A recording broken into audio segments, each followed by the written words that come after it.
High বন্ধু, good morning, welcome back to my channel Dipa Pal Dutta and Joy Guru. তো আজকে অনেক বেলা থেকে ভিডিওটা শুরু করলাম। তো সেরকম কিছু নেই, অনেক দিন হলো রান্নাঘরে আসি না।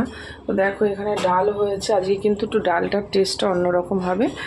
তো কিন্তু আমি তোমাকে প্রথম থেকে দেখাতে পারিনি, প্রচুর জামা কাপড় কেচে শরীরটা আবার খারাপ করেছে। মানে এখনও ওষুধ চলছে, আমি বুঝতে পারছি না। হ্যাঁ, এমনি সুস্থ, যেই একটা কাজ করছি বা কিছুই অনেকক্ষণ ধরে একটা কাজ করছি, তো শরীরটা খুব অসুস্থ হয়ে পড়ছি। সেই জন্য শরীরটা ভীষণই খারাপ, শুয়ে পড়েছিলাম এখানে। মানে একটাই বৃষ্টি হয়ে গেল, একটা না, আমি কিছু বুঝতেই পারিনি। তো এই মাই ডালটা বসিয়েছে, তো ডালটা আমি ফোড়ন দিয়ে নেব।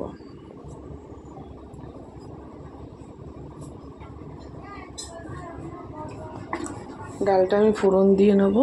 নর্মালি পেঁয়াজ লঙ্কা চিড়ে, পেঁয়াজ কুচিয়ে লঙ্কা চিড়ে আর শুকনো লঙ্কা দুটো ভেঙে তেলে ফোড়ন দিয়ে দেব। তো দেখো কড়াইয়ে তেল কিন্তু গরম হয়ে গেছে। আমি এখান থেকে কুচিয়ে রাখা পেঁয়াজ কিছুটা দেব, সবটা দেব না।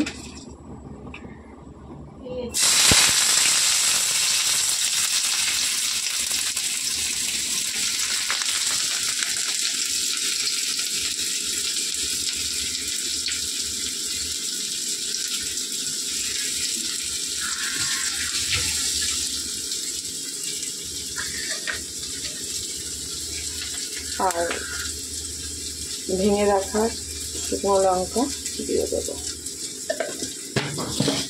তোমরা ভাবছো নর্মাল একটু ডাল, সেটার জন্য ব্লগ দেখো, আমি তো ভিডিও করি, আমি যেটাই করি সেটাই তোমাদের সাথে শেয়ার করার চেষ্টা করি।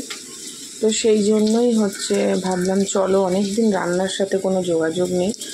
তো শরীরটা সত্যি ভালো না, আমার চোখ মুখ দেখেই বুঝতে পারছো। আমি প্রচুর জামা কাপড় কেচে, সকাল থেকে শরীরটা ভালোই ছিল, এবার জামা কাপড়গুলো কেচে উঠেই দেখছি আর শরীরে জোর পাচ্ছি না, মানে জোর পাচ্ছিলাম না শরীরের মধ্যে। মাথা প্রচণ্ড ঘুরছিল, তো শুয়ে পড়েছি, ঘুমিয়ে পড়েছিলাম। তো যাই হোক, এখন উঠলাম।